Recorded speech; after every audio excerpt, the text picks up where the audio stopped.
हम लोग तो हमेशा सवाल उठाए हैं।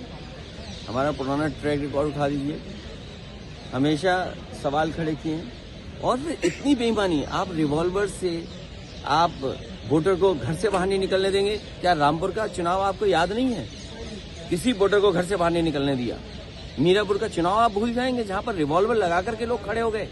सीसीटीवी सरकार के पास है। मैं तो आज कहता हूं, जो चुनाव कुंदरकी में हुआ है, जहां पर कभी भी भारतीय जनता पार्टी जीत नहीं सकती थी, आप कुंदरकी का जो रिकॉर्डिंग है आप निकलवा करके देख लीजिए। पुलिस ने प्राइवेट ड्रेस में वोट डाला है, प्राइवेट ड्रेस में पुलिस ने वोट डाला है, और इसीलिए इलेक्शन कमीशन सीसीटीवी नहीं दे रहा है। आप कुंदरकी का चुनाव देख लो, मीरापुर का चुनाव देख लो, आपके पास वो रिकॉर्डिंग होगी जहां पर अयोध्या में जो चुनाव हुआ था मिल्कीपुर में, वहां पर एक व्यक्ति कह रहा हम 6 वोट डाल के आ रहे हैं। एक मंत्री का सहयोगी पकड़ा गया, मंत्री उसी जिले में थे।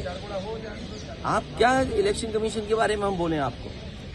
हमने तो चुनाव लुटते हुए देखा है, अपनी आंखों से चुनाव लुटते हुए देखा और कुछ नहीं कर पाए।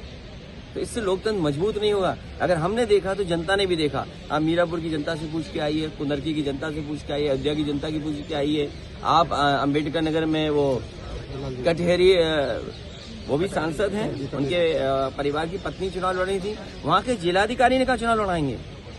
फर्रुखाबाद का लोकसभा का चुनाव आप पता कर लीजिए, डीएम को निर्देश गए कि रिजल्ट बीजेपी के पक्ष में आएगा, सपा के पक्ष में नहीं आएगा। बिजली कितनी बार काटी गई, लाठी कितनी बार चलाई गई, और डीएम ने और एसएसपी ने पैसा लिया था। बेईमानी नहीं करेंगे, ये बात मैं ऑन रिकॉर्ड कह रहा हूँ।